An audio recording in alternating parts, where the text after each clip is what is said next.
Thanks for having me tonight, Mentor Clarence, Mentor Rio. Actually, it's very nice to give back to the team of Icon 111 kasi Icon 111 was one of the teams also who inspired me and my team to really do better and better and better in Usana. So, actually, I'm very excited to meet all of you tonight kasi right now, marami nang nag-join ng Usana ngayong pandemic and lots of you guys, practically you've only gotten to meet us sa Zoom. And actually, we're very excited to meet all of you online and we're more excited to meet you in person. But tonight, syempre, we are stuck with Zoom trainings muna. So, tsagain muna natin to. And let's get straight down to business, no? And ako tonight, I really want to share how I got started in Usana. Although personally, I really did not like network marketing also. I'm sure marami sa inyong ganyan, yung you were reluctant at first and napa-join ka na rin lang just the same, but right now, you don't know whether you're gonna take this business seriously or not. So ako, to be honest, I've been in this business way longer than all of you. Kasabayan ko dito sina Mentor Rio. Or actually, I was even ahead of Mentor Rio kasi sila they joined Usana, I think 2010. Ako, I got started in this business back in January 2009. So practically iniisip ko, sabi ko, grabe, I never really thought of doing network marketing my whole life. Pero natatawa ako every time I look back. Sabi ko, grabe, ayaw na ayaw ko yung Usana, ayaw na ayaw ko yung networking. Pero sabi ko, for the past 11 years of my life, wala naman akong ginawa kung di Usana lang. And I'm very happy with my decision. So, to start, no, let me share with you my background. When I was in high school, ever since bata ako, hindi talaga ako inclined sa sales, hindi ako inclined sa business. Kasi growing up, I'm one of the people talaga na mahilig magbasa, magsulat, mag-aral. So, academically, kahit papano, I'm quite accomplished. And when I was being asked anong gusto kong gawin paglaki ko, sabi ko gusto kong maging lawyer or gusto kong maging film director. So yun yung mga dalawang trip ko sa buhay. So when I was in high school, sabi ko sige na nga lawyer na lang para hindi masyadong weird kasi pag film director parang napaka bohemian ng buhay mo. So sabi ko sige, maglo-law na lang ako. So I remember when I was in high school, pumasa ako ng Ateneo. They gave me 100% scholarship for economics honors program.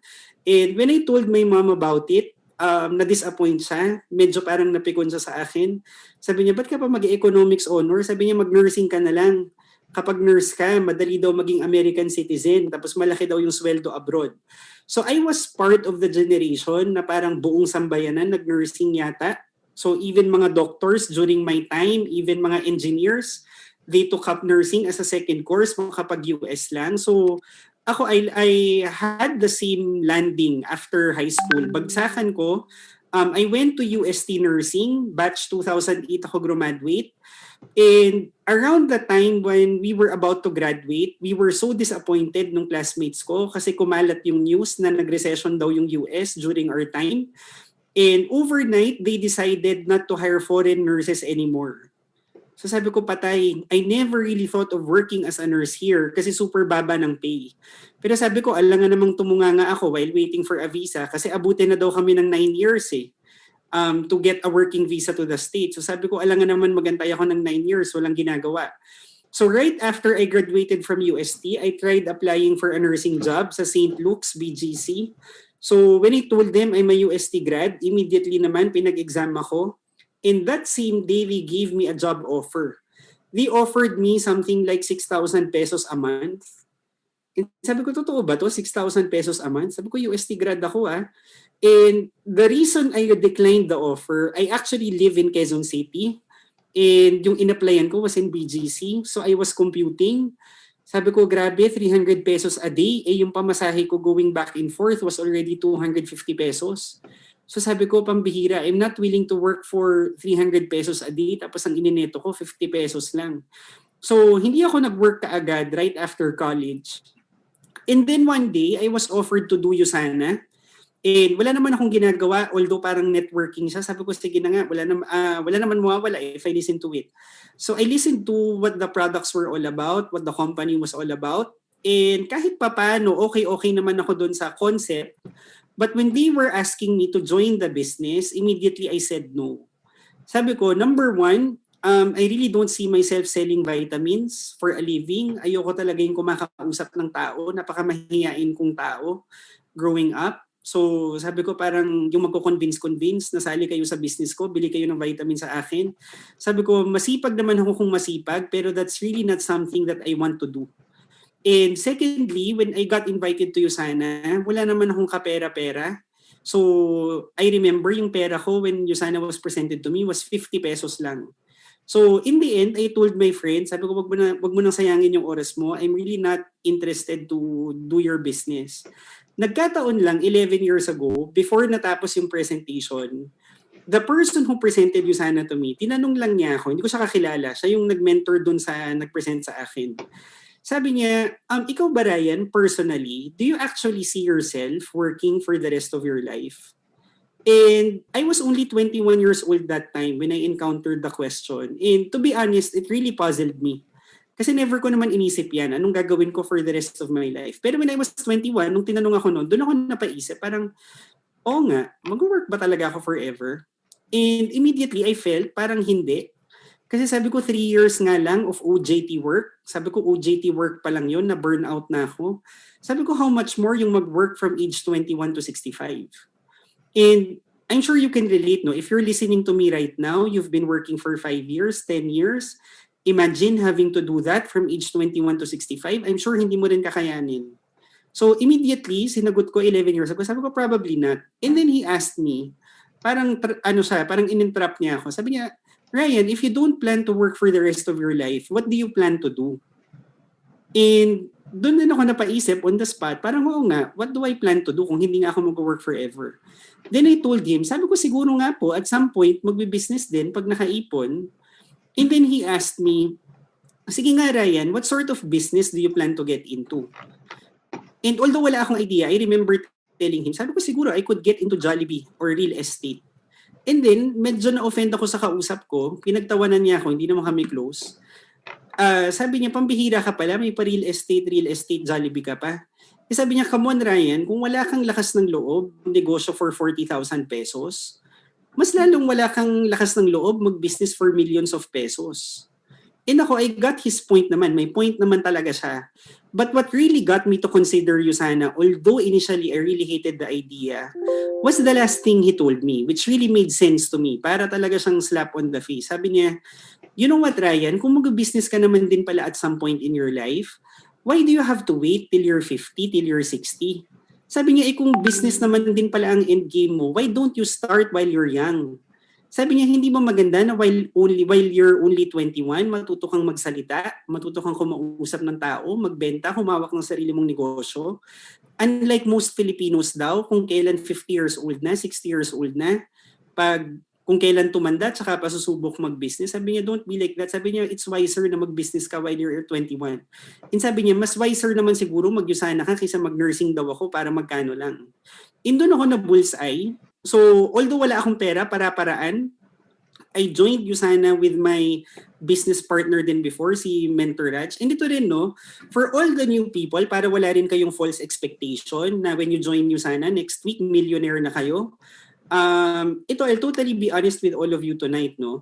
I actually got started in the business, as I've said, nung January 2009, a year after doing Usana. Doon ako super na burnout. Doon ako parang sobrang na-frustrate sa business na to. Sabi ko, noong September 2010, doon ako natigilan. Sabi ko, grabe, even if you make like 20 to 30,000 a month in the Philippines, sabi ko, parang hindi pala siya ganun kalaki. Sabi ko, I've been doing Usana for a year, pero feeling ko parang hindi naman ako nagbe-breakthrough financially.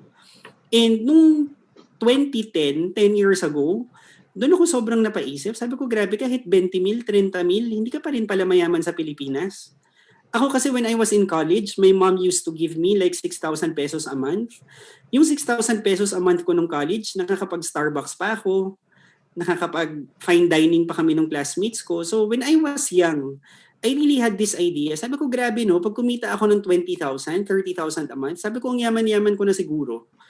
Pero when the time came that I was making that, when I was already making that amount, doon ako napaisip. Sabi ko, grabe, even 30, 40, 50,000 a month, yung sasabihin mong you're gonna buy your own condo, you're gonna buy your own house, save millions of pesos, make lots of investments. Sabi ko, my God, even 50,000 a month, you cannot afford all those things. And nung 2010, doon ko na-realize, doon ako napaisip. Sabi ko, grabe in the Philippine setting, no? Kung titingnan nyo yung college literacy rate natin, it's higher than the number of college graduates than the Western countries. Mas maraming college degrees ng Filipinos versus Americans. Pero sabi ko, if you would look around dito sa bansa natin, mapapaisip ka talaga. Bakit ganun? Yung mga tao dito, college graduates naman. Masipag naman, matyaga naman, trabaho ng trabaho for 5 years, 10 years. Pero makikita mo, mga walang pera. 'Di ba? So, for me kasi naniniwala ako kung drug addict ka, kung tamad ka, kung tambay ka sa bahay, you're gonna tell me wala kang pera, it makes sense. Pero if you're gonna tell me you're a college graduate, tapos masipag ka naman, trabaho ka ng trabaho, wala kang pera, it's totally weird. 'Di ba? And kung tutuusin mo, ba't nagkakaganon dito sa Pilipinas? Masipag, matyaga, educated, walang pera. It's really because if you're Filipino and you grew up with Filipino parents, you were always told growing up, lalo na kung yung parents mo hindi business people, you were always told growing up, "Uy Ryan, hindi tayo mayaman, aral ka ng mabuti. Pag graduate mo, hanap ka ng trabaho, trabaho, trabaho, trabaho." So ikaw as Pinoy, hindi ka talaga inclined maghanap ng negosyo. 'Di ba? Kung titingnan mo yung Chinese, iba ang orientation nila. They would always tell their kids, "Uy, mag-aral ka ng mabuti, pag graduate mo, magtayo ka ng sarili mong business, business, business, business." So that's why if you're Filipino and you joined USANA, pustahan tayo. Lalo na kung 1 month ka pa lang dito, 2 months ka pa lang dito, you're doubting your decision. Dapat ba nag-join ako ng USANA? Dapat ba nag-business ako? Parang hindi ko kaya eh. Pero for me, you're exactly right. As in, maninibago ka talaga dito. It's gonna be a big adjustment on your part. Kasi you were not raised to start your own business. You were not raised to excel in business. You were programmed to work. Maging sweldado, maghanap ng trabaho. That's why ngayon, finally, you have your own business. You're excited about it. But at the same time, you're intimidated. You're overwhelmed. Kaya mo ba to? But here's the thing, no? I have good news for everybody. As I've said, we joined January 2009, September 2011. After 2.5 years, we were able to hit Gold Director. Gold Director, that's like $1,000 weekly. And I remember back in 2011, binalikan ko lahat ng classmates ko na hindi naniwala sa akin noong 2009. So, noong 2009 kasi when we were running for PPPS, lahat ng close friends ko, nilapitan ko. And they all told me, "Ryan, balitaan mo na lang kami pag yumaman ka na dyan. Pero wag mo na kaming idamay sa kalokohan mo." 2011, syempre, after hitting Gold Director, I was so excited. Balikan sila. Kasi sabi nila, balikan ko daw pag may result. And noong 2011, most of my friends, they told me, Ryan, tigil-tigilan mo kami sa USANA mo. Hindi kami kasing sipag mo. Hindi kami kasing tsaga mo. Pero ako, I always just tell my friends, sabi ko, you know what guys, between the two of us, if you were to actually analyze, mas masipag kayo sa akin, mas matyaga kayo sa akin. Sabi ko, 2.5 years na since graduate tayo, may pa-masters pa kayo in nursing. And trabaho kayo ng trabaho, 2 taon na, mga wala namang kayong pera. Diba? And that's the funny thing about most people. They're willing to work hard on their jobs, pero wala naman silang pera. 'Di ba? So for me, sasabihin nila, sa USANA, pag nag-join ka dyan, effort yan. Pag nag-join ka sa USANA, kailangan matyaga ka dyan. Pero for me, ba't sa work mo ba, hindi ka ba masipag? Hindi ka ba matyaga? 'Di ba, inaral mo lang naman din yan? Pero for me, this is more worthwhile. This is more worth it. Kasi ang layo ng result. And ito just to share, 7 years after doing USANA, my story actually got featured in the newspaper. They were asking me in this interview, "Ryan, considering you're an introvert, considering mahiyain ka, wala kang alam in sales, wala kang alam in business, how come you were able to succeed in a business like USANA?" And basically, my answer here was all about, sabi ko, number 1, I really don't believe in the concept of linya-linya. Marami kasing nag-join ng USANA, they cannot give their 100% best dito because instead of performing, at the back of their minds, they always tell themselves, hindi ko linya ang USANA. Pero for me, at the end of the day, whatever it is naman na you tell yourself na linya mo, hindi mo naman linya yan. Hindi naman yan genetic. Wala naman yan sa DNA mo. Hindi naman yan inborn. That was something na inaral mo lang din at some point. Diba? The tragedy is, inaral mo nga yan, you became an expert in that, but at the end of the day, anong kinahinatnan ng decision mo na kinareer mo yung whatever it is that you made a career of right now? So for me, when I saw USANA, I really hated the idea, networking. I really hated the idea of doing sales, doing business. Sabi ko, gusto kong maging lawyer. Pero sabi ko, at the same time, although I hated it, I'm a very practical person. If this is where I could make good money, why not? Diba? And secondly, sabi ko, although hindi ko linya ang USANA, sabi ko, secondly, in this interview, I really don't believe also in comfort zones. In comfort zones kasi is something na sobrang pangit sa Pilipino. Gustong yumaman, gustong umasenso. Pero by the time the opportunity is there, by the time they should be working hard on the opportunity, ayaw naman trumabaho. Mga tamad naman. So sabi ko, when I saw USANA, hindi ko siya linya. Pero sabi ko, hindi naman ako low IQ, kaya ko naman to aralin. Sabi ko, nursing nga, I really hated it. Naging nurse ako. And sabi ko, secondly, mag-call center, effort naman. Mag-nurse, effort naman. Sabi ko, mag-USANA, effort naman. Pero sabi ko, at least this industry, kaya akong bayaran based on what I'm worth. Diba? Sabi nga nila sa employment, diba, if you were to choose between USANA and employment, if you want to know anong future mo sa employment, tingnan mo lang ano bang itsura ng boss mo. Ano bang itsura ng supervisor mo. Kung gano'n lang naman din kaliit yung mga sweldo ng boss-bossan mo, ng mga supervisor mo, gano'n lang naman din kaliit yung sweldo mo by the time you get promoted. Diba? And just the same, hindi ka napapaisip sa trabaho mo. Pero sa USANA, you already see ano ba yung possible mong earning dito once you start doing well in the business, nag-iisip ka pa. So for me, no, between USANA and trabaho mo, for me, mas magdalawang isip ka sa ginagawa mo. Diba? Definitely, this business has more to offer than employment. And not only USANA, talaga namang ang breakthrough ng mga tao financially. Diba? Sino ba yung mayayaman? They're all business people.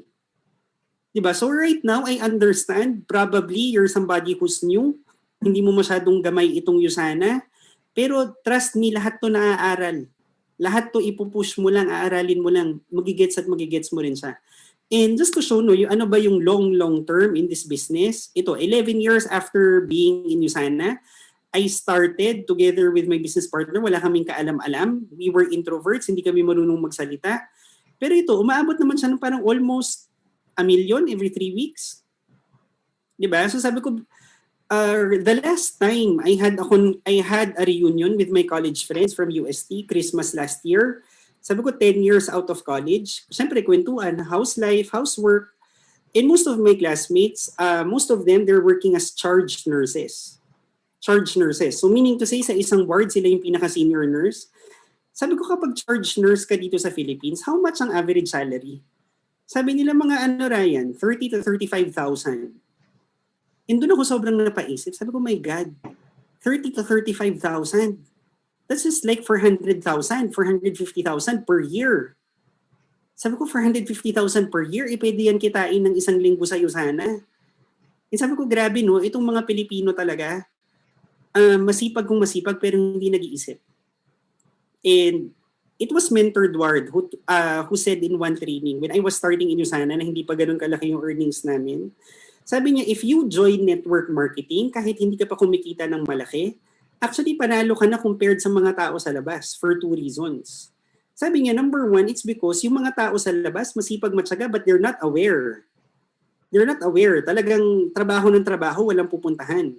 So ikaw, although you're not earning well yet, although hindi pa ganun kalaki yung earnings mo dito sa business na to, but at the end of the day, if you were to compare yourself sa mga tao sa labas, ikaw, you already have this awareness. Sila, 10 years, 20 years, 50 years, walang pupuntahan yan. They're not aware. They're oblivious. Trabaho ng trabaho, pero they're not aware na wala silang pupuntahan. And secondly, sabi ni Mentor Edward, ito talaga yung tumatak sa isip ko when we were still struggling in the business. Sabi niya, kahit hindi ka ba kumikita sa USANA, panalo ka na for the second reason. Yung ibang tao, naghahanap pa lang ng opportunity sa labas, nagmumuni-muni pa lang sa labas, they're cracking their heads, ano bang pwedeng gawin, ano bang pwedeng pagkakitaan online. Ikaw finally, you're already part of something. Aaralin mo na lang, tatrabahuin mo na lang. Pero yung iba wala pa. They're oblivious or they don't know what to do. Ikaw, you're already part of this. And just to share, no, lalo na pandemic, lalo na tayo, most of us, stuck at home and hindi naman tayo makapag-travel. Ito lang, no, something that I share palagi sa mga downlines, lalo na yung mga nag-join ngayong pandemic. something that we like about USANA more than the money is the level of lifestyle that USANA can give you. So actually this pandemic, nung first part, medyo nag-enjoy ako kasi last year sabi ko, parang ang hirap pala. Kasi last year parang I went to like 9 countries and tinitingnan ko yung calendar ko. Sabi ko grabe, last year parang I was out of the Philippines for 4 months.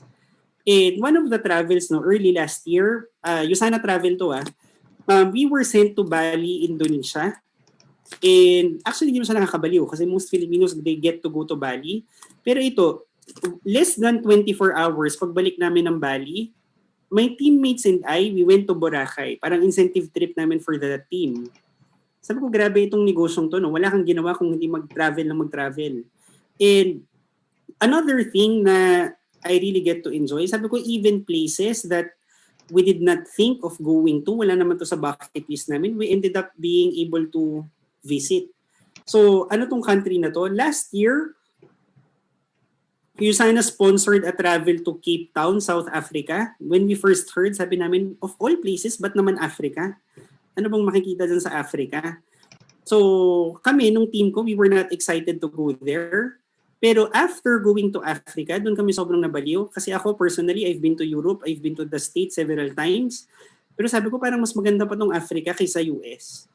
So, it was mind-blowing. And kami ni Mentor Raj, yung business partner ko, medyo tamad kami gumising sa umaga. So, one thing that we got to experience there, sabi namin, yung iba kasi parang gigising na maaga, they want to check all the places in Africa. Sabi ko, mag-book na nga lang tayo ng helicopter. Tingnan natin ano bang meron dito. So, alam mo yun, it's such a nice experience na yung, wala lang, mag-hire ka lang ng helicopter kasi trip mo and gusto mo lang maglibot.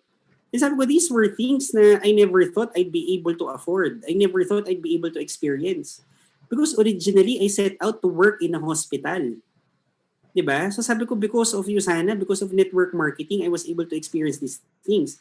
But then again, hard work siya kung hard work. Pero for me, kung ganitong level naman yung kapalit, why not?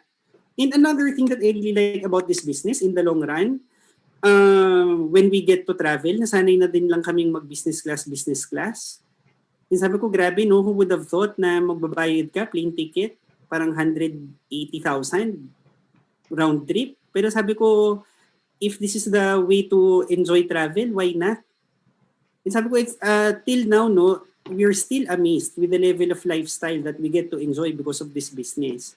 And one small thing that I really like about USANA, although kababawan to, when you reach the diamond level, this is something that I really appreciate from USANA. Every time we attend conventions, meron kaming pick-up service. So, kunyari, we go to Korea, we go to Singapore, we go to Salt Lake. USANA will always email us a week before asking for our flight details. And meron pick-up service. And sabi ko, every time I see my friends na hindi naman nag-USANA, most of them, they ended up working for BPOs also, company. Di ba kapag top performer yung department mo, usually saan ba yung mga incentive trips? It's usually in Batangas, di ba, Tagaytay. So sabi ko, at least itong USANA, pag nagpa-travel, ibang level. And ito, alam mo yun, they really know how to treat their best performers well. Kasi kung titingnan mo sa employment, di ba, that's also hard work. That's also something na tinitiis-tiis mo.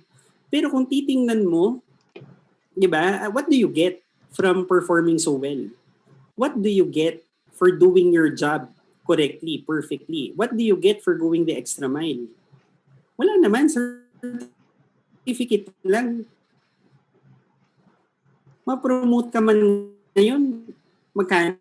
5%, 10%? Diba? And ngayon, I don't think na, diba? Sabi ko, considering naman, meron palang ganitong opportunity, why not take this seriously? In another trip talaga, out of all the trips that I've been to, care of USANA, this was in Madrid, Spain, in Executive Diamond trip to. So, naggulat ako, no, pag land namin ng airport, yung USANA, they booked the Westin Palace, Madrid. So, parang it's like a hotel in Spain that used to be a small palace na naging hotel. And yung buong hotel na yun, nilockdown ng USANA, binook ng USANA for USANA distributors, for the top diamond directors. And sabi ko, grabe, yung USANA, as in, they really know how to treat their best leaders very well. And after I posted this picture, nung gabing yon, I met up with a friend of mine na taga Madrid talaga. Tapos, yung first question niya, sabi niya, Ryan, doon talaga nagpa-event yung company nyo sa hall daw na to? Sabi ko, yeah, bakit? Sabi niya, ang yaman naman ng USANA. Sabi niya, yung company daw nila, they thought of doing a recognition dinner there. Nag-back out yung company nila. Sabi ko, bakit naman? Per person daw, lumalabas, ang cheapest menu na pwede mong kunin is something like 27,000 pesos per person. Sabi ko, grabe, 27,000 pesos for a dinner for one person. Diba? USANA was willing to pay for a meal like that para sa amin. And one thing that I really appreciate, no, when you get to travel sa mga trips ng USANA, like what Mentor Clarence was referring to kanina, we get to mingle with the diamond directors from other countries. And dito, actually in the Philippines, nakaka-overwhelm kasi people look up to us. Pero kami, every time we get to travel abroad, doon namin nakikita yung big picture ng USANA. So right now, we're 2-star diamond. Pero when you go abroad, 2-star is like gold director. Doon marami 7-star diamonds, 12-star diamonds, 14-star diamonds. And these are people who have been in USANA for 10, 15, 20 years. Passively, they make like what?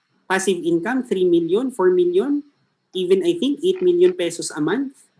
Passive income. You work on something for 10, 15 years, tapos you make a passive income. Sabi ko nga, passive income of 1 million pesos. Diba? I-career mo tong USANA ng 10 years. I think mas worth it naman to kaysa trabaho mo. Yung trabaho mo, i-career mo yan for 10 years. What can you get? What can they offer you? Diba? Itong USANA, you're building a business. It's difficult. It's more challenging than your job. Bakit? Kasi the reward is much, much bigger. Diba? And ngayon we're very excited kasi sabi namin 2-star ito ang income. Paano pa kaya ang 5-star, ang 10-star? Initially, we did not think na kaya namin gawin. Initially, just like you, we had doubts kung kaya ba talaga namin mag-build ng network. Diba? Nung nag-start kami, we were actually doubting, totoo ba si USANA? Hindi ba to scam? Pero after being in USANA naman for 11 years, talagang the track record of the company is really spotless. Wala ka talagang makikita. Diba? And right now, another thing na dapat i-target nyo if you're new, ako personally, I've been to the home office several times. And sabi ko, next convention, international convention, every year kasi dati nagpapa-convention ng USANA, but since COVID, wala munang mga live convention right now. Pero when you get the chance, maganda you visit the home office. Alam mo yung it boosts your morale, it boosts your confidence, na yung pinipresent mo, what you tell your guests, what you tell your prospects, hindi pala siya script lang, hindi pala siya marketing lang na sinabi sa'yo ng apply mo, totoo pala siya. Totoo palang ganun ka-high caliber si USANA, totoo palang ganun kalupit yung manufacturing process natin. And one advantage of attending conventions, ito no, something na palagi lang natin kinukwento pero totoo pala, Dr. Oz is actually a very big fan of USANA. So sa kanya, hindi siya bayaran na endorser. Dr. Oz, pakisabing maganda sa USANA. Hindi siya ganun. He's actually a great believer of the products. Di ba? And he's actually a very, very popular doctor in the States. And every time he's asked anong magandang vitamins, wala naman siyang ibang sinasabi kundi USANA lang. Diba? And another person that we got to meet up close, Dr. Wentz. So itong taong to, makikita mo, he's really a genius. Talagang makikita mo yung love niya for science, love niya to make people healthy. Talagang it's really sincere. And so next time, no, magkaroon tayo ng live convention, make sure that you're gonna be able to attend. And more than the money, no, apart from mga travels, what I really love about this business is the flexibility. Flexibility of time and yung options that you get to have. So last year, let me share this with all of you. Medyo, kasi 10 years na kami sa USANA last year, and I told my business partner, si Raj, sabi ko, Raj, medyo nababurn out na ako sa USANA, parang gusto ko mag-vacation. So I decided, sabi ko mag-US nga muna ako. So I decided, sabi ko sa mom ko, Mami, mag-apply ka nga ng US visa kasi she's not well-traveled, yung mom ko. So she's never been outside Asia before. Sabi ko, Mami, mag-apply ka nga ng US visa, mag-US tayo. Kasi marami rin siyang relatives doon who she has not seen for several years na rin. And ang problem, yung mom ko, she has never worked. So she's a plain housewife. So sabi ko, sige nga, dalhin mo tong USANA Certificate of Distributorship ko. So, pumunta siya sa US Embassy, pinakita lang yung Certificate of Distributorship ko sa USANA. She was granted a 10-year multiple entry visa. And yun din, even the US Embassy, they know ano ang caliber ng USANA. And kung titingnan mo, this trip, yung mom ko rin, sabi ko, anyway, hindi naman ako magastos na tao. Talagang bihira ako mag-spend. So, sinurprise ko yung mom ko. Sabi ko, Mami, punta tayong US. So, sabi ko sa kanya, may access ako sa business class lounge. Hindi ko sinabi sa kanya na business class pala talaga kami. So, pagpunta namin ng business class lounge, pag board namin, nagulat siya. Yung first row, business class yung upuan namin. Sabi niya, how much yung seats na to? And when he told her the price, parang pamasahin namin dalawa, almost 400,000 na. Nagulat siya. So, hindi siya makapaniwala. Parang gano'n na pala karami talaga yung pera mo. Totoo pala yung USANA mo. And I remember, on my first 2 years sa USANA, the person who really relented the most, pinaka-against sa USANA, was my mom. Sinasabi niya, sayang. Kung ano-ano daw yung ginagawa ko, magtrabaho na lang daw ako. Pero right now, wala na rin masabi yung mom ko. Diba? And another thing that I really spend on is yung mga kain-kain, when I travel, talagang I really splurge. So, one time, pina-experience ko to sa mom ko when we were in San Francisco. So, there's like a steakhouse na parang 1 month ahead, dapat nakabook ka na. And pagdating ng bill namin, parang umabot siya. Dalawa lang kami, parang 17,000 pesos. So, nagulat din yung mom ko. Sa kanya, hindi siya sanay to be eating meals na ganitong level. Pero sabi ko personally, I'm very happy na I'm able to give back to my mom. Diba? Sabi ko kung nag-nurse ako sa Pilipinas, my God, ang sweldo ko ngayon 18,000. Malamang frontliner ako, malamang na COVID na ako. Malamang ako yung na-ostracize, diba? Na pinandirihan ng mga tao. And sabi ko, buti na lang 11 years ago, instead of pursuing a call center job, instead of pursuing kung ano-anong racket, sabi ko, I'm very happy na I chose USANA. And right now, if you're young also, marami kasi sa team namin, this is something na we really drive at. Marami sa inyo, I understand, you're in your 20s, you're in your 30s. Probably, hindi ka naman entirely breadwinner right now. Probably, with or without USANA, you can get by, you can afford the lifestyle that you want. Pero for me, if you're in your 20s, 30s, ano ba naman if you work extra hard on a business para financially kahit papano you can give back to your parents? Diba? They're not young forever. Diba? Yung mga yan, they're already burnt out. Gusto na rin nila mag-chill. Gusto na rin nila enjoyin yung buhay. But right now, when your parents look at you, ikaw pa nga lang, feeling nila you cannot even take care of yourself. Paano pa kaya sila? So sila, as much as they want to retire, as much as they want to enjoy life, depend on you. Pero how could they? Ikaw, you cannot even take care of yourself. Diba? So right now, if you're young, probably you're not a breadwinner. Probably hindi ka naman destitute, hindi ka naman mahirap. Diba? But then again, siguro maging sensitive ka kahit papaano. It's high time na you give back to your parents. Diba? And if you join USANA naman, you're in your 40s, you're in your 50s. So, ngayon ka lang namulat sa mundo ng business, sa mundo ng negosyo. Diba? You actually have a smaller window to be successful. Diba? Kasi if you're not gonna be earning hundreds of thousands per month, millions per month, how could you ever afford your dream house, your dream lifestyle? Diba? You were only given one lifetime. Diba? And in this business, actually, that's the exciting thing about USANA. Yung dream house mo, pwede mo nga yan makuha in 5 years, 10 years in this business. Diba? That's the amazing thing about USANA. More than the money, it's the amount of time you're able to save. Instead na abutin ka ng 1 decade, 2 decades, before you're able to earn the amount of money that you want to be earning per month, pwede mo yan kunin sa'yo sana in like 3 to 5 years. Di ba? Meron nga kami, gold director namin, vice president siya ng BDO, si Tita Heidi Gambol. When her son graduated from UP, nakita niya yung son niya, nag-a-apply ng trabaho, pinagalitan niya. Sabi niya, ba't ka pa mag-a-apply ng trabaho? Sabi niya, sus, kung magkatrabaho ka, si Tita Heidi, she's in charge of one department. Sabi niya, yung hinahire nila sa BDO, starting pay is like 22,000. After 7 years in her department, they're averaging 60,000 a month. Sabi niya, nako, kung ganito lang yung pacing ng anak ko, wag na, mag-Yusana ka na lang. Mag-networking ka na lang. Sabi ko, grabe, vice president yun ng BDO. Anak niya, pinaaral niya ng UP. And nung pagka-graduate, what did she tell her son? Huwag ka na magtrabaho, mag-networking ka na lang. Wala kang mapapala sa corporate. Di ba? And si JC, her son, was lucky na yung nanay niya understands these concepts. So I'm not sure in your position, are your parents supportive? Are your siblings supportive?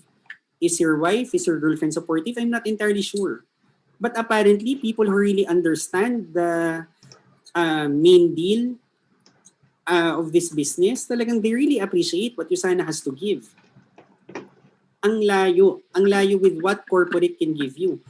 Even traditional businesses, ang layo ng Yusana. Diba sabi ko traditional businesses, it sounds wow, it sounds amazing, it sounds more prestigious. Pero sabi ko, naku, kung net income lang pag-uusapan, mag-networking ka na lang, mag-Yusana ka na lang. So ito, this is a real story. No? 3 months ago, meron akong friend from UST, and I think 1,000 times ko na siyang presentahan ng Yusana. Sabi ko, this time around, didiskarte ako, iba siguro yung closing ko. And I tried a different approach. Sabi ko, after ng presentation, sabi ko, maganda mag-Yusana ka para kahit mag-ECQ tayo ulit, you're financially secure. And after telling him that, medyo na-offend siya sa closing ko. Sabi niya, you know what, Ryan, kahit naman mag-ECQ tayo ulit, I'm okay. And I forgot, yung business nga pala niya was mineral water station. So doon ko na-realize, nga naman, kahit ECQ or not, essential business naman siya. Pero hindi ko naman siya tinatanong, all of a sudden, he blurted out. Sabi niya, you know what, Ryan, yung mineral water station ko naman makes about 5,000 pesos a day. And sabi ko, 5,000 pesos a day? Sabi ko, that's like 150,000 a month. Sabi ko, 150,000 a month? Sabi ko, kahit malaki yung income ko sa Yusana, papatulan ko yan kung 150,000 per month. Tapos napaisip ako, sabi ko, teka, yung 5,000 a day mo ba, is that gross income or net? Sabi niya, gross. Sabi ko, magkano yung net? Pag minus mo yung rent, yung tao, yung mineral water, yung filter, yung delivery tricycle mo. Sabi ko, magkano yung net income mo per day? Sabi niya, ano daw, nasa 700 to 1,000. Sabi ko, 700 to 1,000? Napakompute ako, that's what? 20? 30,000 a month? Net income? Sabi ko, ay naku po, kung ganun lang yung income, sabi ko, sa loob-loob ko, hindi ko na sinabi sa kanya, sabi ko, sa loob-loob ko, sana nag-call center ka na lang. Ang puhunan daw niya was 850,000 pesos. Diba? So right now kasi, when you tell your family, you tell your friends na you opened a mineral water station, you opened a grocery store, you opened a barbershop, alam mo yung sa mata nila, very good. Pero for me, ano bang net income ng mga ganyang klaseng negosyo? Diba? Hindi na naman din biro. Siguro barbershop, laundry shop, abutin ka dyan, 1 milyon, 1.5 million, magkano lang ang neto niyan every month? Diba? But then again, when you tell people you joined network marketing, you joined Yusana, you're doing this as a business, they would give you a look. Ba't ka naman sumali dyan? Ba't ka naman nagpauto sa mga tao dyan? Diba? But at the end of the day, I tell my downlines, why do you do business ba? Is it to impress other people? Or is it to make money? Kasi kung ang goal mo is to make money, kumita ng malaking net income, naku, wag kang mag-traditional business, mag-networking ka. Mas malaki ang net income dito. Diba? But I understand if you're new, you've been here for a month, for 2 months, for 3 months, amazing are the results in this business, probably you're still frustrated. Bakit ganun? Apparently, parang malaki ang pwedeng kitain sa Yusana, but in my case, it's not the same thing. I'm struggling. I've been working hard for a month, 2 months. Probably kayo, nag-join pa kayo as early as March 2020. Pero mapapaisip ka, ba't ganun? 6 months na ako sa Usana, wala pa rin akong momentum. Wala pa rin akong income na malaki. And that's basically my topic for tonight. How do you actually build momentum in this business? How do you actually create a very strong organization? So, tonight, no, what I'll share with you are 5 basic tips lang naman. But these, as basic as they are, for me, naniniwala ako, ito lang yung paulit-ulit din na sinasabi namin sa group namin. Pero when they apply these tips, talagang nagmo-momentum sila. So we have people from UP, we have traditional business people, we have undergrads, all walks of life din. People think na yung group namin are mostly business people, but at the end of the day, yeah, we have plenty, pero all walks of life din. So anyway, no, what do we teach our downline? So in terms of maximizing momentum, number one, if you really want to succeed in this business, number one, pinaka-important, you really have to be fully decided. You really have to be fully decided. It's very hard to convince people to join you. It's very hard to convince people to be your business partners, to join you in Usana, kung ikaw mismo parang you're 50-50 about this. Kahit gaano kagaling yung nag-present, kahit gaano kagaling yung mentor na nag-close, ramdam naman ng guest mo kung ikaw testing the waters ka lang dito or you're really serious about this. And the problem is this. Every time you try to close a deal, every time you try to invite somebody, lahat ng guests mo mahina yung loob. Lahat ng guests mo, they have certain reservations about this. Ngayon, after listening to the presentation, after listening to your upline, they will look at you. How decided are you? How confident are you? How serious are you about Usana? Ngayon, sila nagdadalawang isip na nga sila dito, tapos ikaw, you're awkward and you're not entirely sure also. Wala na nga silang confidence to be part of this. And ikaw, wala ka rin confidence about the business na pinasok mo. How could you ever convince people to be part of your business? Diba? It's like offering them something that you don't entirely believe in. So meaning to say, if you really want to have momentum in Usana, ikaw mismo dapat buo yung loob mo dito. Actually, hindi lang naman sa Usana. You can just imagine, lahat naman ng negosyo ganito. Diba? Be it real estate, be it car sales or insurance. You cannot convince people to try a product, join your business kung ikaw mismo you're not entirely sure. Diba? And I'm not sure in your case, saan ka ba nagdadalawang isip about this? Diba? But at this point in time, right now, it should be clear to you. Hindi ka serious sa Usana, mag-quit ka dito, balik ka sa employment. Anong lalandingan mo sa employment? Ganon din, at some point, mag-business ka din pala, nagsimula ka na sa Usana. Diba? You already started here. Ba't ka pa bibitiw? Diba? So what do you mean by try? So maraming nag-join ng Usana, ang mindset nila, sige, I'll try. If it clicks, di good. If not, then okay lang. O if you're one of those people, trust me, you will not be able to build a network. Another thing about being fully decided, right now, you have to realize, no, as you try to convince people, as you talk to lots of people, definitely not everybody will say yes. Definitely, not everybody will be enthusiastic na maging part ng business mo. But then again, sa negosyo naman, rejections are normal. Kahit sa insurance pa yan, kahit sa real estate pa yan, kahit restaurant pa yan, di ba? Rejections are normal. Pero hindi pwede, gusto mong yumaman, gusto mong mag-succeed sa business, but every time you're rejected by 5 people, 10 people, nagbabago yung emotion mo. Nagbabago yung plano mo. Di ba? So right now, every time you approach people, you hear side comments, you hear criticisms na ba't ka nag-networking, but then again, that's their opinion. That's not based on fact. That's their opinion. That's their perspective. Diba? Pero like what I said, sila, hindi nila naiintindihan yung ginagawa mo. Hindi nila naiintindihan yung business mo. But it doesn't mean mali yung ginagawa mo. It's just that they don't get it. So minsan, diba, gusto mong mag-succeed, ikaw hindi ka fully decided, ang mahirap, hindi ka na nga fully decided, naniniwala ka pa sa ibang tao na hindi naman part ng Usana.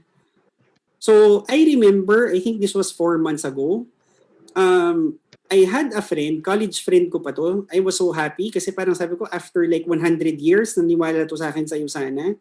And itong friend ko na to, after niya umattend ng trainings namin, he was very excited about the business. He was very excited. As in, lahat ng Zoom trainings namin, ina-attendan niya. And then, after a week or 2 weeks, out of the blue, he calls me. He sounded so down. Sabi niya, Ryan, yung pinsan ko daw pala nagyusana na yan 3 years ago. Wala naman daw nangyari sa kanya. Hindi naman daw siya naging successful. Sabi ko, okay. Ano naman ngayon? Sabi niya, parang hindi ko rin yata kaya yung Yusana. So sabi ko, ba't mo naman kinukonclude yun? Sabi niya yung pinsan ko, nahirapan daw siya eh. So for me, after that conversation, itong classmate ko na sponsor ko, naglaylo siya sa Yusana. Eventually, nag-quit siya. And ako, napapaisip ako sa mga taong gano'n. Sabi ko, ba't gano'n? Gusto mong mag-succeed sa Yusana. Pero magtatanong ka sa mga taong hindi nag-click, hindi nag-succeed. Diba? It's like opening a restaurant. Mag-open ka ng restaurant mo, imbis na magtanong ka sa successful restaurant, nagtanong ka doon sa nalugi, ay paano ba magpatakbo ng restaurant? Diba? Doon ka nagpaturo. So meaning to say, if you're in this business, diba, between your upline and the people around you, kung gusto mong mag-succeed sa negosyo, dapat matuto kang makinig sa mga taong may result. Sa mga taong alam yung ginagawa nila. Mahirap kasi gusto mong mag-succeed sa business, imbis na makinig ka sa upline mo, imbis na makinig ka sa mentor mo, kung kani-kanino ka nakikinig. Diba? So another person, ito real story din to, a month ago yata or 2 months na rin, isa pang kaibigan ko, after presenting, nagulat naman ako, biglang nagbigay siya ng card details, lahat-lahat. So nung nag-share screen ako, ini-enroll ko siya. Biglang nung entering the credit card details, kumirit siya. Sabi niya, Ryan, pwede ba i-postpone lang muna natin? Sabi ko, bakit? Sabi niya, I want to talk to my girlfriend first. Sabi ko, okay, ano bang business ng girlfriend mo? Sabi niya, wala. Hindi naman siya nagbi-business. Sabi ko, what does she do? Sabi niya, teacher. Sabi ko, okay, what about you, Sana? Do you want to consult your girlfriend? Sabi niya, wala lang. Gusto ko lang siya makausap. Sabi ko, sige, it's up to you. Hindi naman ako namimilit. Sabi ko, balikan mo ako the following day. True enough, the following day, sabi niya, ay Ryan, sabi ng girlfriend ko, wag na daw muna kaming mag-Yusana. Wag na daw muna kaming mag-business ng ganyan. Sabi ko, ba't ganun? Gusto mo mag-negosyo, magtatanong ka sa teacher. Diba? So, yan yung mga kawirduhan ng mga Pilipino. Diba? And I read one UP study before. Sabi nila, most Filipinos, hindi yung mayaman. Bakit? Palibasa, mahilig makinig sa kapitbahay.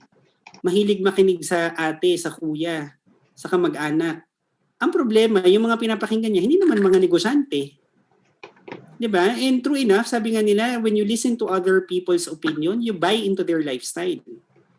Diba? Kinig ka ng kinig, kung anong kinahinatnan nila, that's gonna be your end game also. Diba? So you have to be careful. So right now, I'm not sure, hindi naman ganun ka smooth sailing ang Yusana for everybody. But just the same, if you're new here, you really have to be 100% sure. You have to be fully decided, be fully determined na no matter what, you're gonna commit to working hard on this business until you get the results that you want. Mahirap kasing sumali sa taong atras abante. So ikaw, moving forward, before anything else, you really have to be fully decided about this.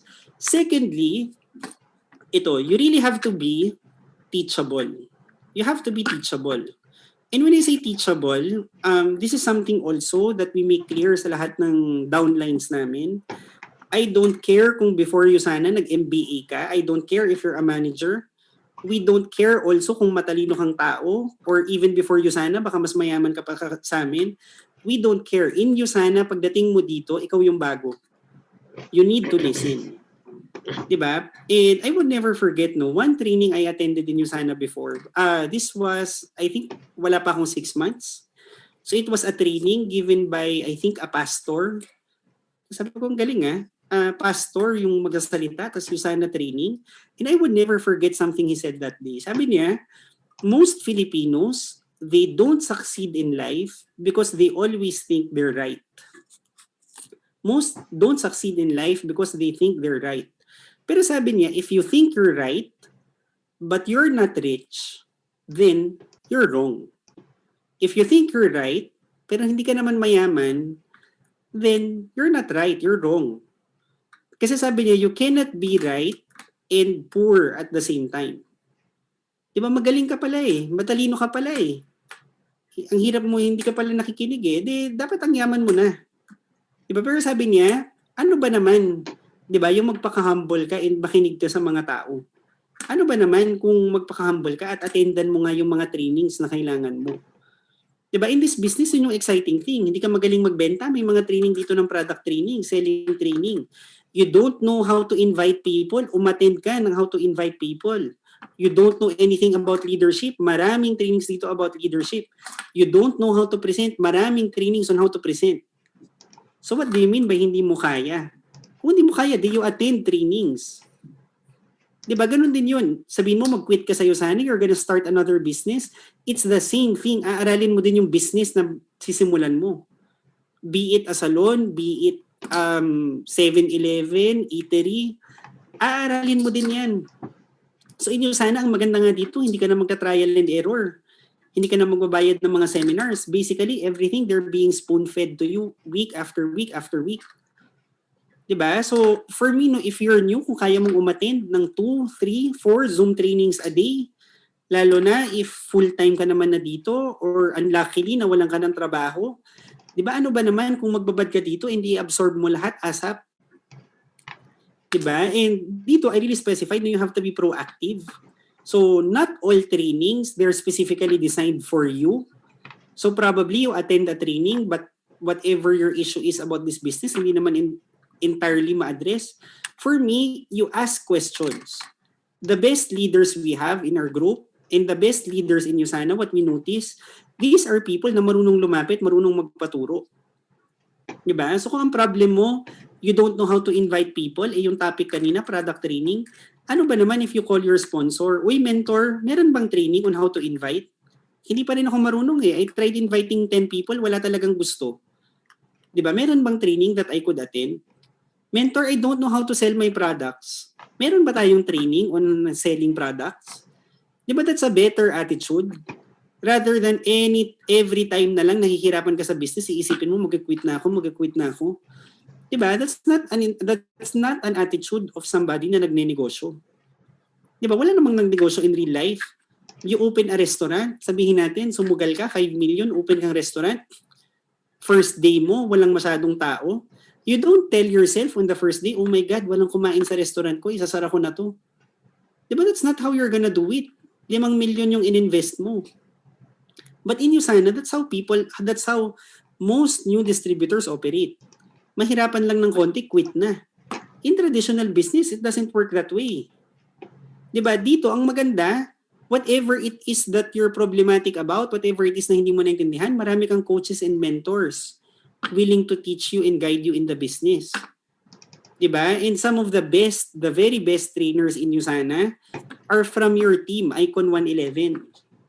Diba? Kami, when we were trying to grow our team, hindi pa kami marunong mag-train.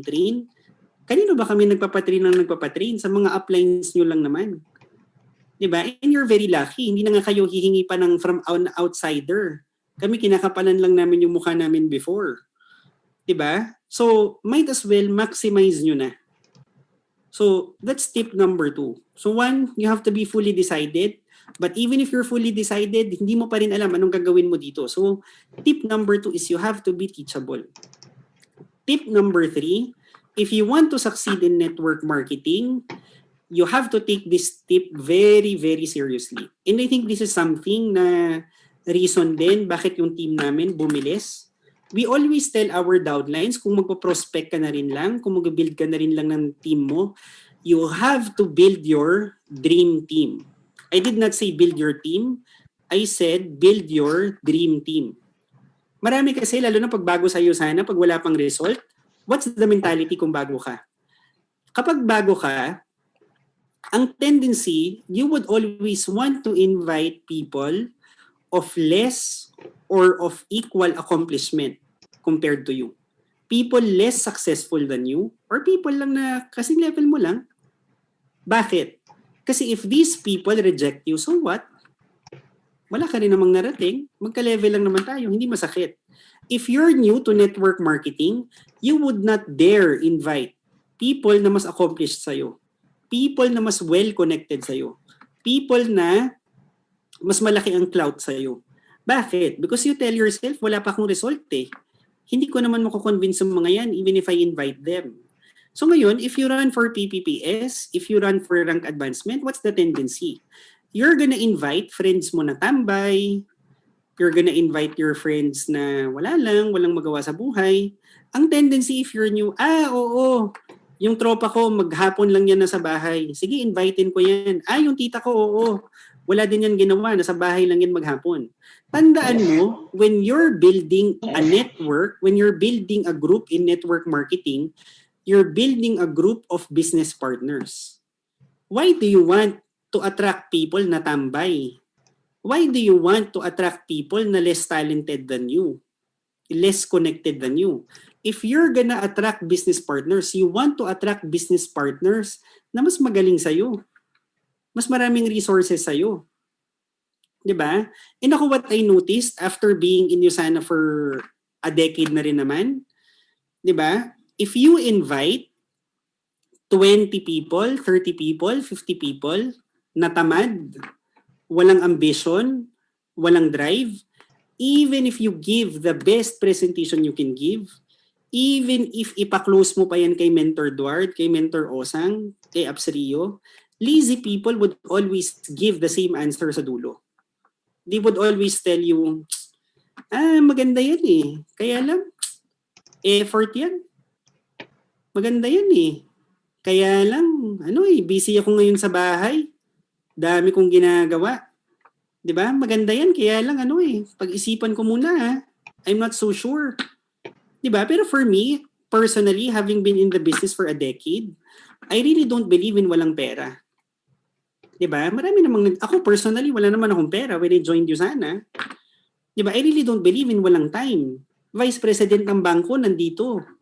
Lawyer ng Supreme Court nandito. Busy yun kung busy. But then again, they're gold directors in the business. 'Di ba? Hindi rin ako naniniwala sa hindi linya.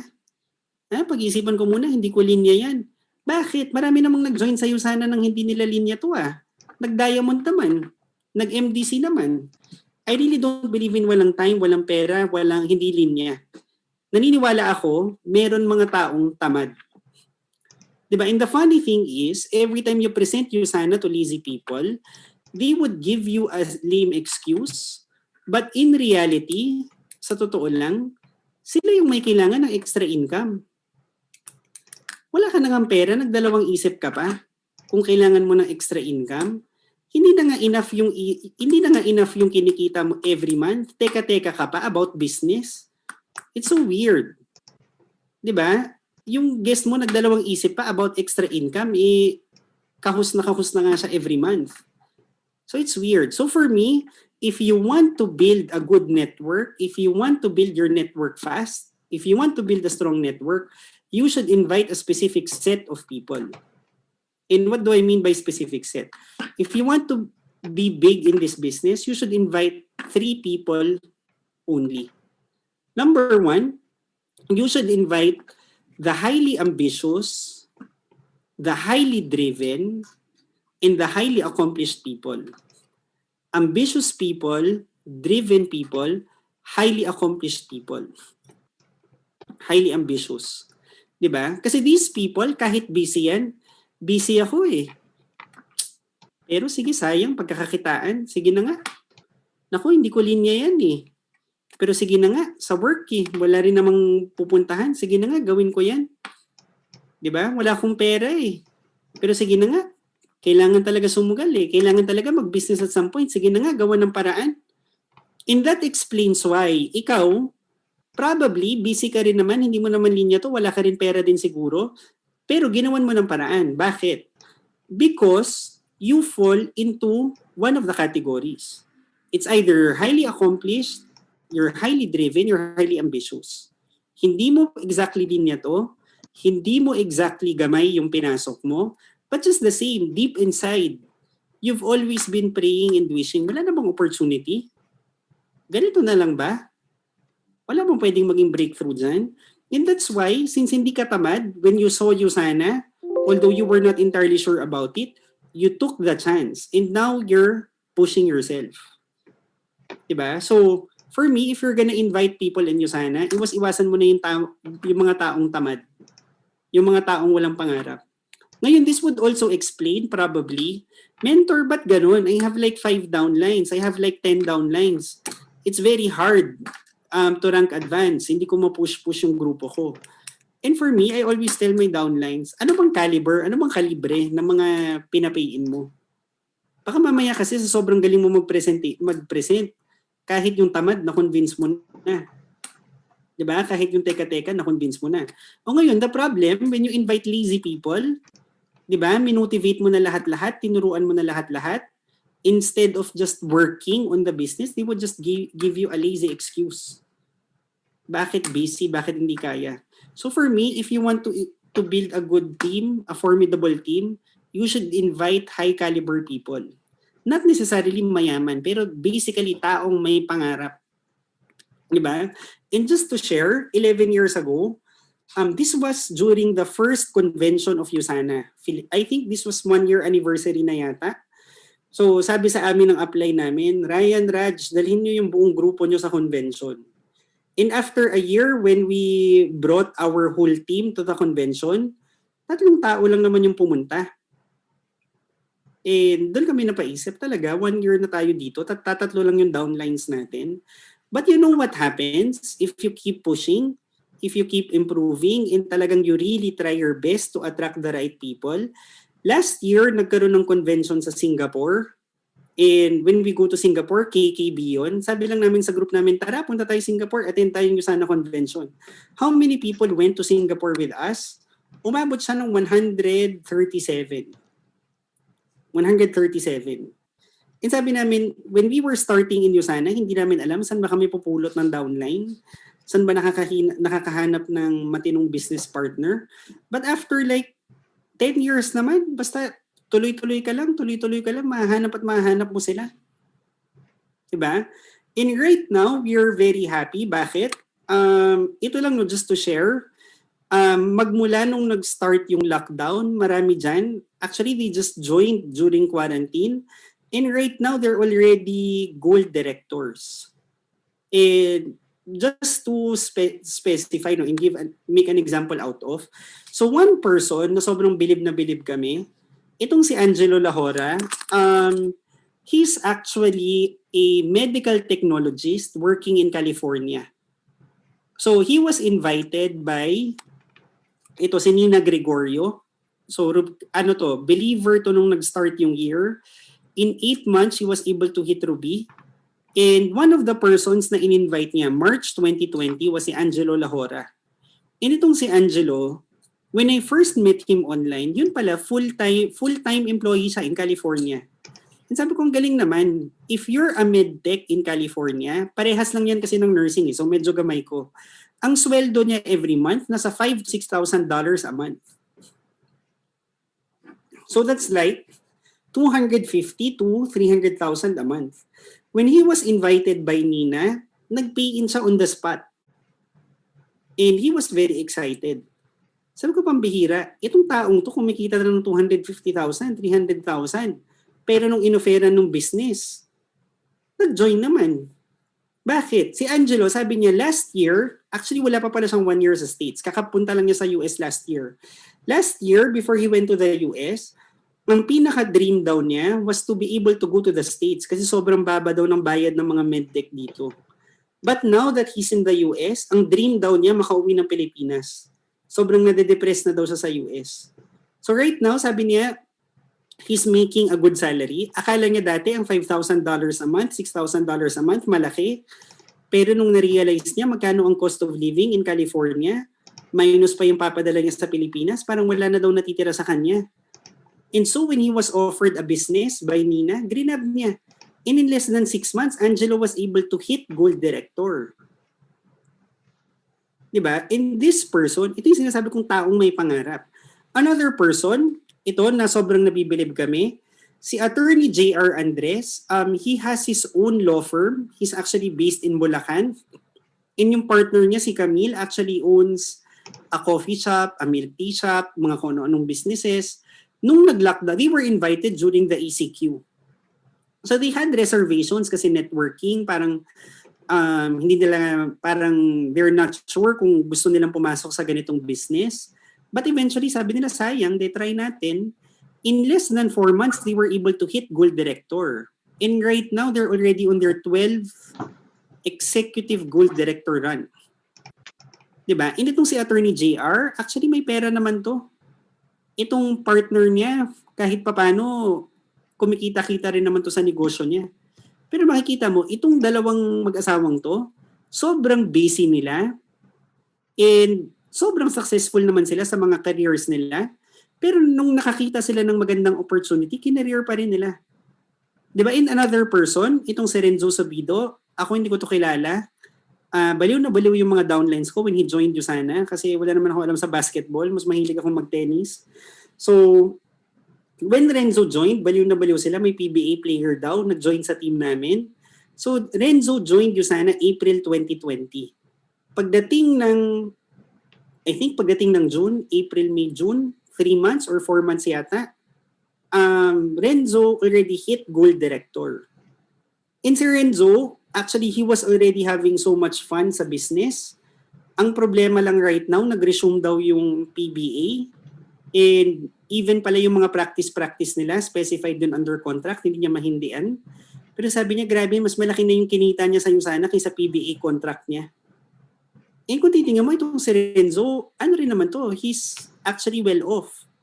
Diba? Pero kung titingnan mo right now, even siya, wala naman siyang problema na networking. Diba? Ito namang si Attorney JR, wala naman siyang problema na networking. Ito namang si Angelo, wala namang problema na networking. Ang may problema lang naman na networking to, ikaw. Ikaw lang naman yung isip ng isip na yung mga tao are against networking. Apparently, these people, wala naman silang problema. Diba? So right now, if you're really serious about this business, you should tap the right people. Diba? Probably right now, you're keeping score. Grabe, I already talked to 20 people, 30 people. Pero for me, ano bang klase yung mga kinausap mo? Baka tatamad-tamad. Baka walang ang pangarap. O that's why, kahit anong present mo sa kanila, teka, they cannot decide. Kasi wala naman silang drive. Diba? So, that's tip number 4. And another thing, no, ito lang just to give credit din kay Mentor Eduard. October 10, 2016, actually pumunta kami sa coffee shop niya. And sino yung mga kasama namin dito? They were our business partners. So yung population ng team namin nung time na yan, parang ano na lang yata kami, 28? 28 downlines na lang kami, buong group namin. Right now, nasa 800 na naman kami. So one person talaga na nag-mindset sa amin about how big network marketing is, how big USANA is, how big the money you can make from this business was no other than Mentor Eduard. Diba? And you're already learning from the person na nagturo sa buong group namin. So itong rank advancements na to would not have been possible if not for the mentoring of Mentor Eduard. Diba? So basically, you're already working with the best mentor. So there's really no excuse for you not to succeed here.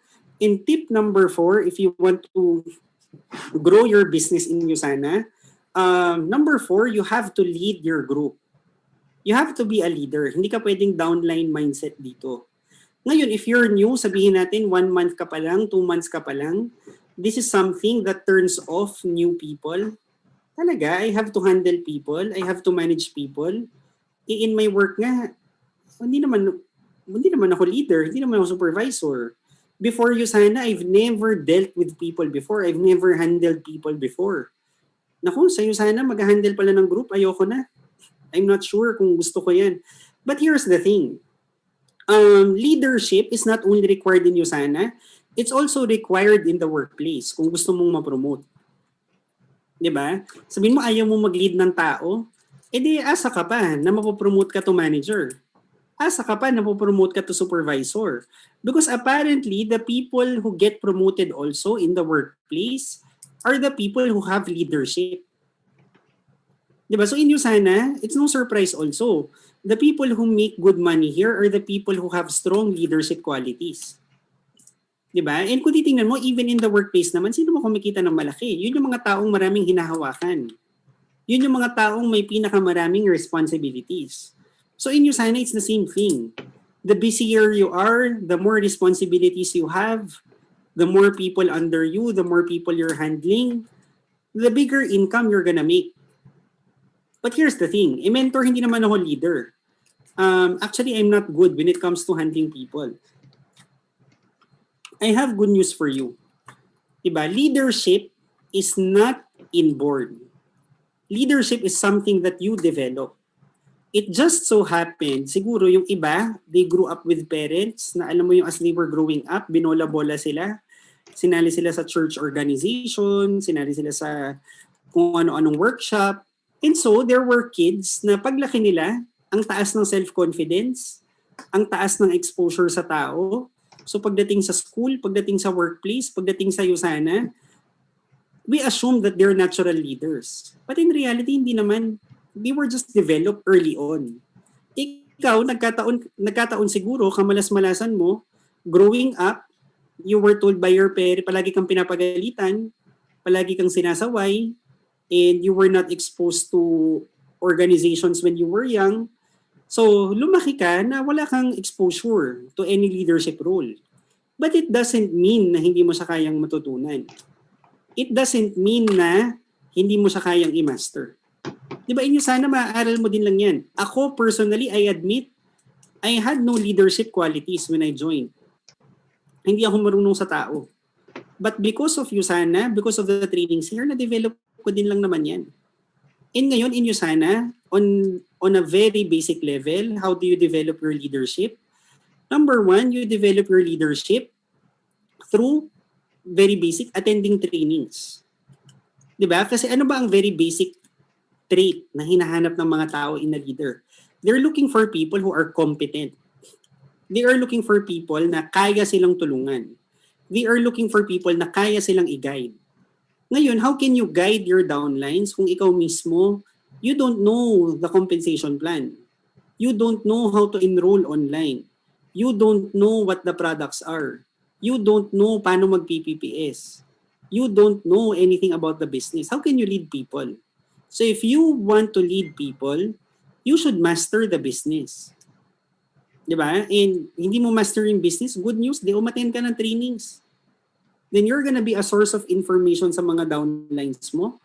And number two, after competence, what do people look for in a leader? They look for people na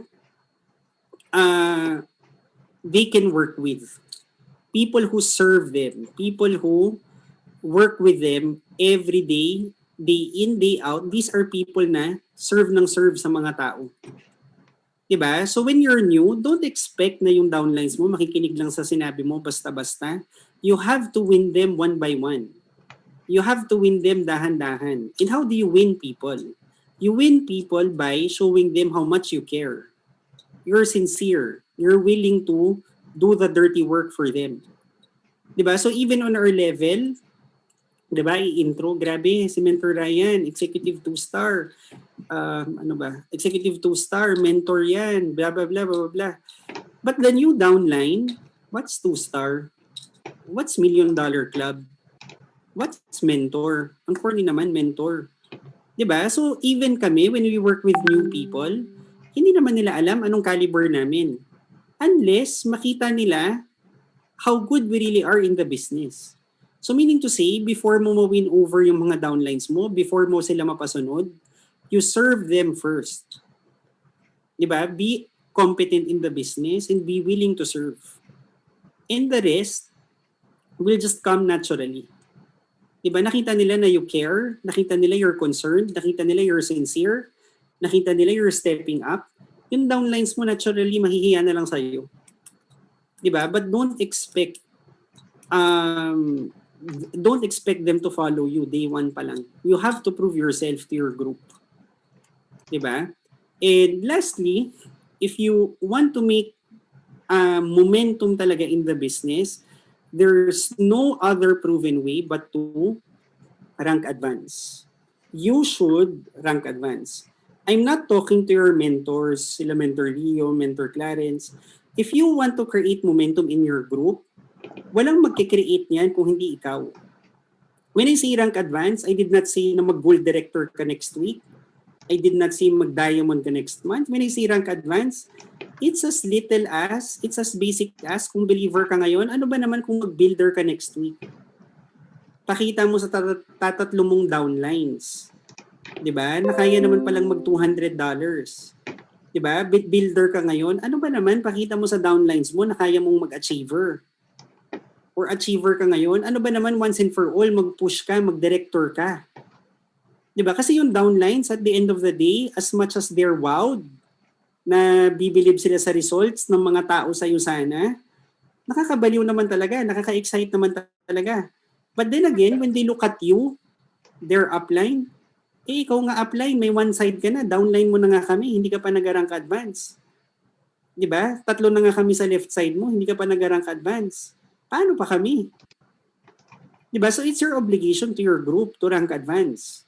'Di ba? At the end of the day, kahit mag 100 star diamond kami, kahit mag 200 star diamond si Mentor Edward, 'di ba? Ang basihan pa rin naman ng downline mo kung kaya nila or not is ikaw. Ikaw yung kasabayan nila eh. Ikaw yung katrabaho nila everyday. So, sabi nga natin, 'di ba, the business is 80% mindset, 20% skills. And what affects the mindset of your downline more than anything else? It's your momentum as their upline. 'Di ba? So makita ng downlines mo, yun yung exciting about rank advancement. Sabihin natin patay yung energy ng line mo. Magmula sa iyo pababa, walang gumagalaw. Makita ng downlines mo next week, grabe si upline. Parang 10 years na ata tong believer. Grabe, nag-builder na. Tapos after like a week, makita nila, grabe si upline. Kaka-builder lang last week, ngayon achiever na. Di ba grabe si upline, achiever na last month, biglang nag-director. Nako, magli-leadership summit na yata to. Mag-gold director na yata to, mag-executive na yata to. Di ba? What creates that excitement in the head of your downline? It's your example as their upline. Di ba? And the thing about rank advancement, it's actually a culture sa'yo pababa.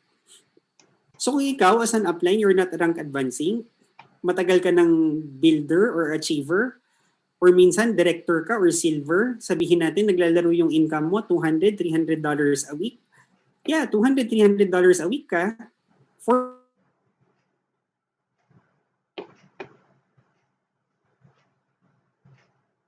$40,000 to $60,000 a month, part-time. $200, $300 a week, di ba? $60,000 a month. That's a good amount of income. But then again, it doesn't create momentum. It doesn't create momentum. If you really want to inspire your group, if you really want your group to be ignited, gusto mo magkaroon ng momentum, you should rank advance. Again, not necessarily gold director, not necessarily diamond, but in your own way, where you are right now in the business. Diba? Ano ba naman if you rank one rank higher? Not next month, not next year, next week. Diba? Kung believer ka right now, ano ba naman mag $200 ka next week? Diba? Director ka, ano ba naman mag-push ka mag-silver? Diba? Push, mahirap mag-rank advance, challenge mag-rank advance, pero for me, mas mahirap ang stagnant. Mas mahirap yung parang walang nangyayari.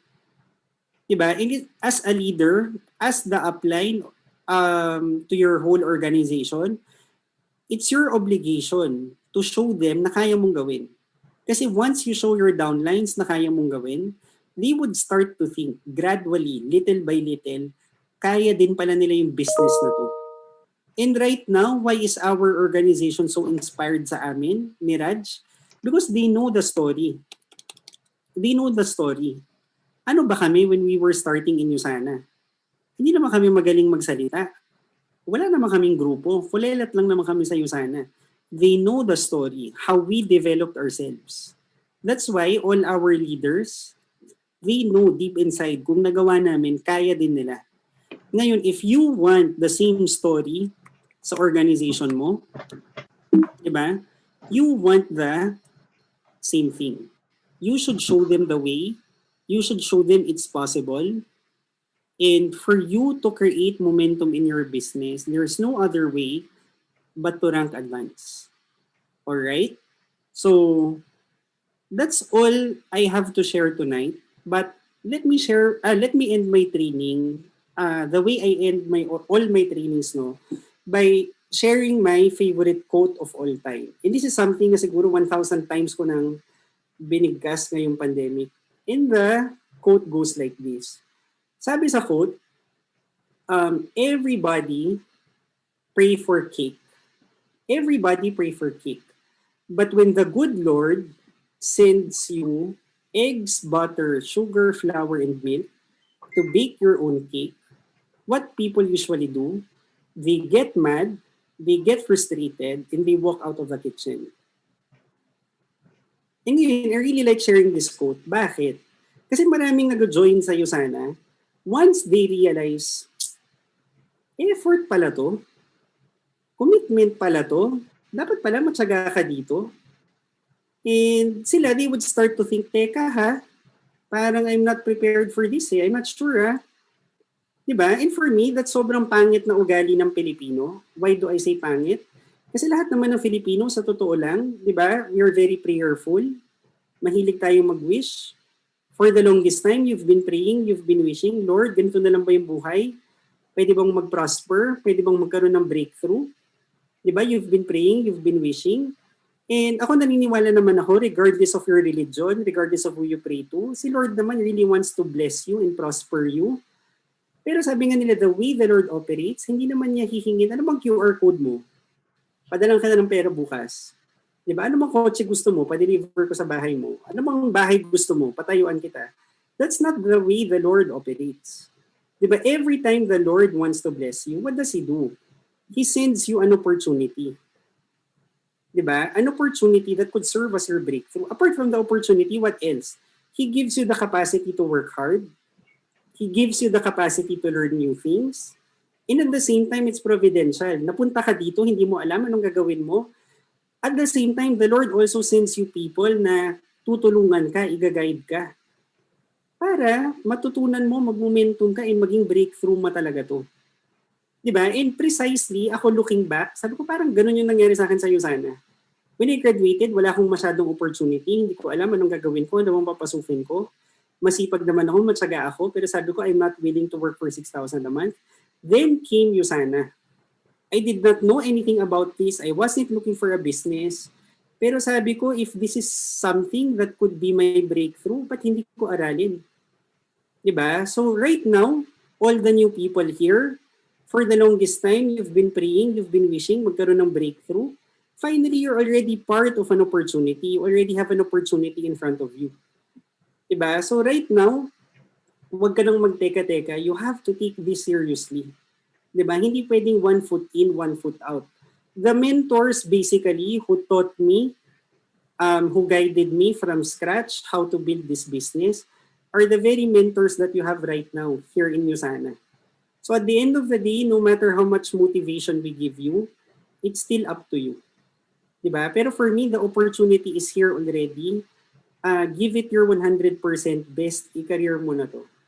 Alright? So, yun lang naman for tonight, guys. Thanks for having me. I really hope na mag-momentum na tayong lahat.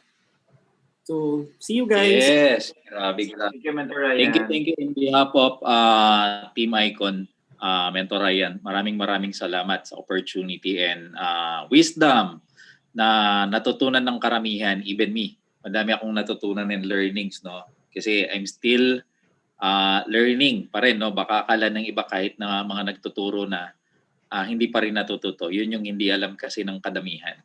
But sa sobrang busy rin nito, sa sobrang loaded nito sa mga schedule, pero pinagbigyan tayo ngayong araw na to ni Mentor Ryan, no? So, ilang beses ko nang inuhuli, hindi ko makuha yung time niya. Pero talagang ngayon, I think 2 weeks ago, nung chinat ko siya na nakunin na yung oras para mabook na talaga yung ano niya, yung schedule niya. Pero I know marami kayong natutunan and maraming learnings, and we hope no hindi diyan natatapos, kasi tama yung sinabi kanina ni Mentor Ryan. Momentum will start in a decision, right? and decision na 100%, hindi daw 50-50. Ayun. I remember, nung pumunta sila dito sa Pampanga, nung pumunta sila dun sa coffee shop, no? Nagpaturo talaga sila doon. Kasama nila si Tita Zenaida, yung Vice President ng BDO. And which is malaking factor talaga na they had this initiative para matuto at talagang dumadayo sila. And napakaganda, sabi nga kanina ni Mentor Ryan yun, ang dali-dali na ngayon kasi nga online na lahat. Hindi ka mukha dati, dadayo ka pa sa mga lugar-lugar para lang matuto ka. So ang gawin nyo, samantalahin nyo as your mentors, upline coaches to guide you out. Pag meron kayong hindi naintindihan, tanong kayo. Tama yung sinabi kanina, only ask. Yun yung pinaka-importanting part. Okay? So I hope, no? Apply natin lahat ng natutunan kay Mentor Ryan, and ulitin ko, maraming sa lahat ng mga mentors na nandito, maraming salamat din po, no? And at the same time, Mentor Ryan, thank you very much and God bless you more.